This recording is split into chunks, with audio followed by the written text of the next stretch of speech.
Hello, this is Jay Mitchell, and we are back with another episode of the Libertarian Uncensored podcast, going over all the posts on the Libertarian Uncensored subreddit. Let's get right into it. So first we have, in 2012, a U.S. soldier told CNN that Israel should fight its own war against Iran from streamable.com, posted by Brutal Servant, and that's crosspost from the Conspiracy subreddit.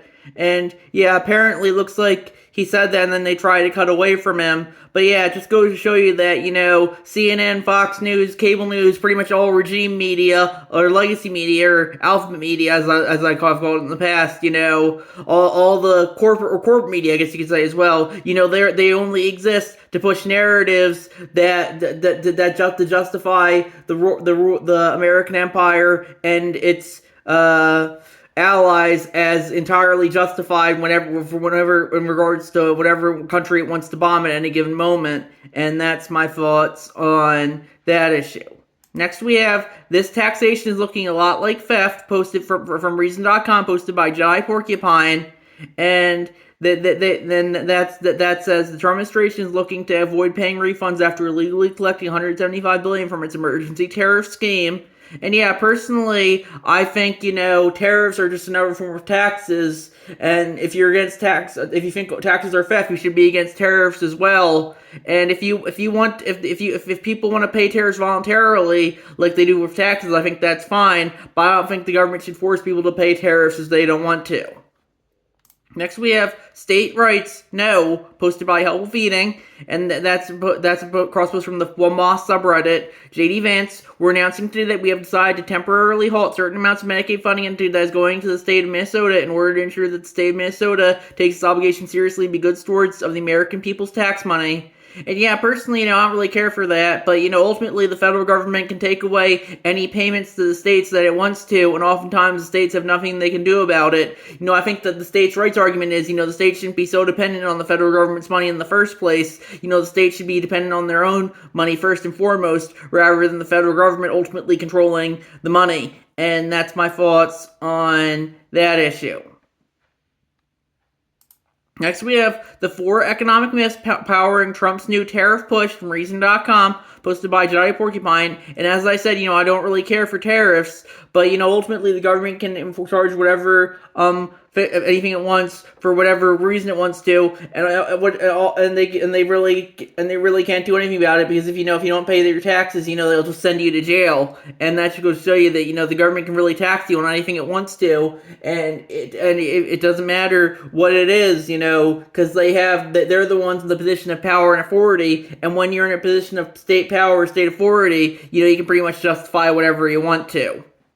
Next we have, maybe try getting the government out of it altogether, posted by FastyRuinous739, and that's crosspost from the Anarcho-Capitalism subreddit, and that looks like an Instagram post or something from the Sea Colors Don't Come, and it looks like a thing from they said Trump administration spend $12 billion bailing out soybean farmers because terrorist work and socialism is bad. And yeah, personally, I would agree with what the OP said. Try getting the government out of it altogether. If people want to farm soybeans, I think they should be able to, but I don't think the government should be subsidizing them, just like I don't think the government should be subsidizing farmers who farm any other crop. And that's my thoughts on that issue. The government shouldn't be subsidizing anyone at all, preferably, but ultimately the government can justify subsidizing whoever wants to subsidize, and oftentimes there's nothing you can do about it, as I said, for pretty much everything.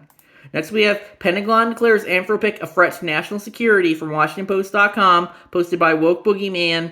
And yeah, personally, I think Anthropic, as I said in the last episode, Anthropic shouldn't be forced to provide its AI for its U.S. government if it doesn't feel like they can handle it responsibly. But ultimately, the U.S. government can justify whatever it feels like forcing a private company to do. A lot of times big business and big government are intertwined, so it's pretty easy for them to push whatever they want to on big business. But it looks like Anthropic is one of those who actually are trying to resist the government, which props to them. But ultimately, the government isn't going to get what it wants pretty much all the time, since they're the ones in control of the state power and state authority. And oftentimes, there's nothing you can do about it. That's just the sad reality of the world.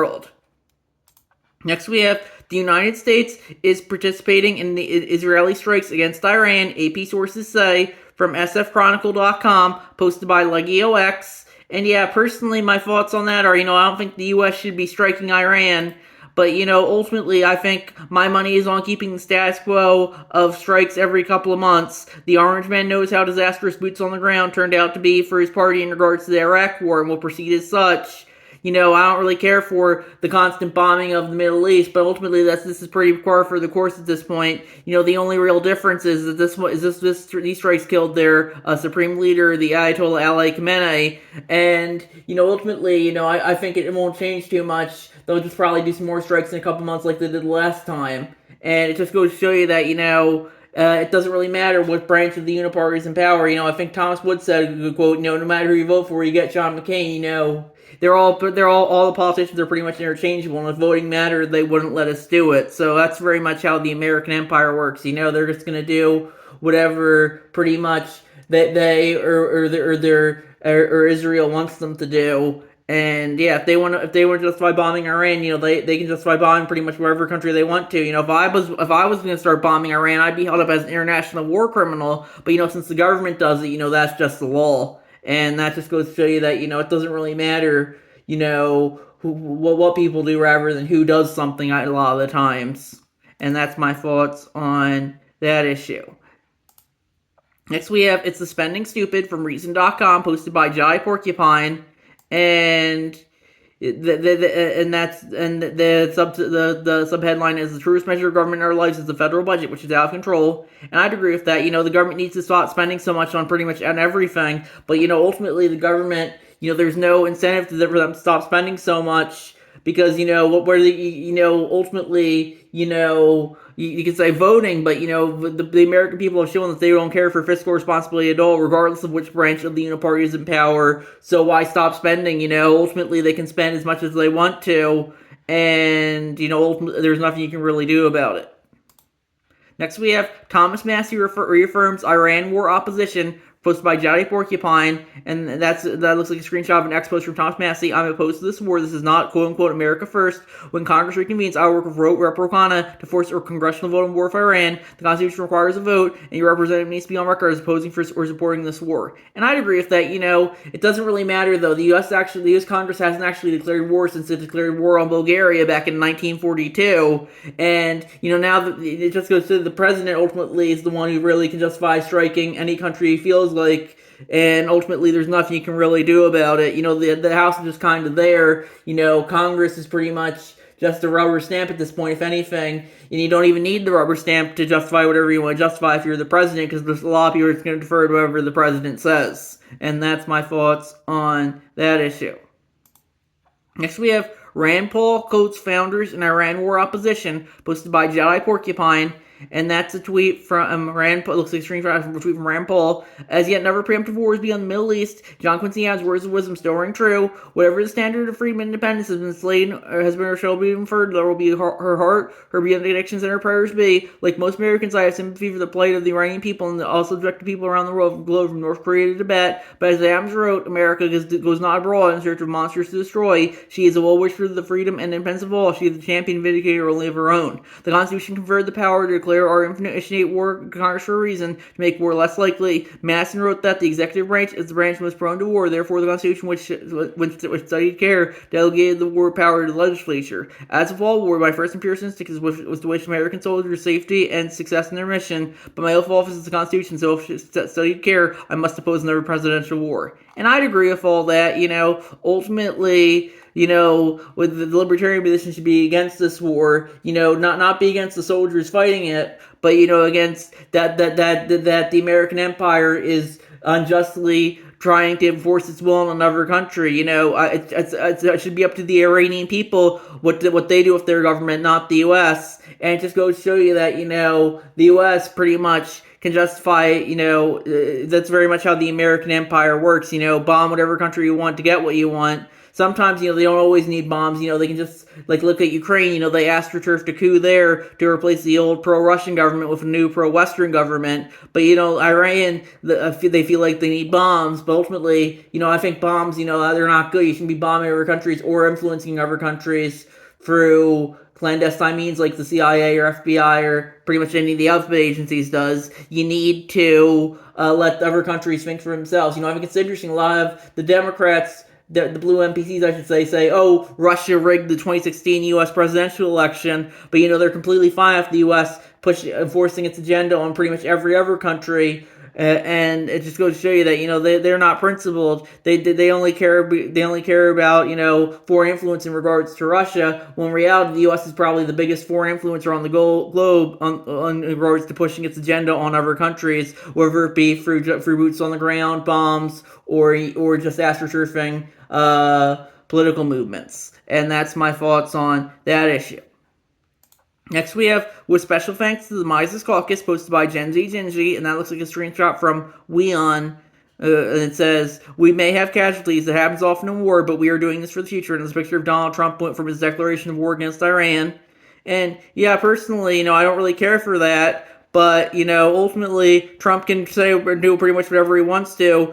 He's pretty much done that for the past 10 years, and, he's faced no consequences so far, so who's going to stop him? Ultimately, America doesn't want war with Iran. The vast majority of Americans don't want war with Iran, but his Jewish boyfriend, Benjamin Netanyahu, wants war with Iran, so he's just going to do what he wants him to do, and that just goes to show you that, it doesn't really matter, even what people... it doesn't really matter what voting is, because it wouldn't have been different under Kamala. Kamala might have been less war hawky about it, but, if Israel really wanted it, the U.S. is going to probably bomb Iran regardless. And that's my thoughts on that issue. Next, we have at least 80 children dead as missile reportedly hit school in southern Iran from TheGuardian.com, posted by DMBFFF. And yeah, personally, I don't really care for that, but, ultimately that's very much a side effect of war is civilian casualties. I'm glad that Reddit cares about them in regards to the U.S. and Iran, but a lot of times they don't really care about them. Like look at Ukraine when they launched long-range missiles into Russia and they kill civilians. Ultimately, Reddit only cares about things when the narrative is on their side. I'm pretty sure if Iran bombed Israel and there were civilian casualties there, Reddit would probably be justifying it, or at the very least downplaying it. So that's my thoughts on that issue. Next we have, once again, we are averting Congress. Trump declares war on Iran, posted by Donald Key, and that's crossed from the LOL subreddit. And yeah, I personally don't think Trump should be doing that, as I said, but ultimately, as I said, the past 10 years have shown he can pretty much do whatever he wants to without consequence. And he can pretty much justify whatever he wants to say, and ultimately, if his boyfriend wants him to to bomb Iran, he's gonna do that and say we're gonna declare war on Iran. Personally, I think it's, as I said earlier, I think it's just gonna be strikes every couple of months rather than prolonged boots on the ground, because I think he knows how disastrous the Iraq War was for his party. But I guess we'll have to wait and see what happens. Next we have, it can now be plainly said, Trump is planning a November coup d'etat, from NewRepublic.com, posted by Donald Key, and that's cross-posted from the No Filter News subreddit. And yeah, personally, it feels like I've seen this headline every day for the past decade. I think the Orange Man knows what he can and can't get away with a lot of the time. I don't think he's going to cancel midterms, just like I don't think, he was going to cancel the 2020 election because of COVID. That was another headline people were saying back then. But yeah, I guess we'll have to wait and see. Ultimately, he's shown so far that he can pretty much do whatever he wants to without consequence. But we'll have to wait and see in regards to what happens in November, I guess. Next, we have Republicans on the House Foreign Affairs Committee claim bombing Iran counts as ending the forever war, from Twitter.com, posted by LegioX. And that's a tweet from the House Foreign Affairs Committee majority. Thank you, POTUS. And then it says President Trump is ending the forever war that Iran has waged against America for the last 47 years. And yeah, personally, I'd agree with what the OP commented. War is peace, freedom, slavery, etc. Ultimately, bombing another country isn't peace, despite how Trump's party might want you to think it is. And that's my thoughts on that issue. And ultimately that's just, Trump's party. You have to remember, even in Trump's party, a lot of people don't support bombing Iran, or like Thomas Massie and Rand Paul, as we talked about earlier. Next we have Absolutely Not, saying literally all millionaires are evil is insane, posted by It's Stavro, and that's cross-post from the Teenager Post subreddit, Are All Millionaires Evil? The teenager poll subreddit, I should say, I think, and it looks like the majority. So you have to log in to see the poll results. I guess I'll see that. So let's see. So it looks like the majority of what did I say? So I'd say no. So let's see, I'll vote. So 5,000 said no, 3,000 said definitely not, 1.9 thousand said kind of, 1.7 thousand said partially not, 1,000 said neutral, 1.9 thousand said yes, 496 said definitely. And just because someone has money doesn't make them evil. That's by what a lot of Redditors seem to think. If people who have money, that just means they're good at obtaining resources. Maybe they obtain them unethically, and I definitely do think, in some instances people do have unethical money, but ultimately you shouldn't be jealous of them. That's very much how the left works. The left is very much built on envy of those who have more than they do, and that's why I kind of left the left. It's all about envy and wishing that those who have more than you should be forced to share with you, even if they don't feel like they should. And then I wanted to share a post I did to the Libertarian Party USA subreddit. Iran confirmed Supreme Leader Ali Khamenei dead after U.S.-Israel attacks. U.S.-Israeli attacks from Al-Jazeera.com. And I posted that, and I said he was a tyrant, but that can give the American empire the right to just take him out. At times like this, you have to take solace in the fact that empires rise and empires fall, but liberty is eternal. And I think that's very much should be the libertarian position when it comes to the American empire. Ultimately one day it will fall, but liberty will always remain. And that's my thoughts on that issue. So I think we're gonna wrap it up there. Let me see if there's anything new posted on the subs on subreddit. Looks like there isn't any new. Let me log out first to make sure there's no. Yeah, looks like there is no new post on subreddit. So we're gonna wrap up there. I'll see you guys in the next episode. Bye.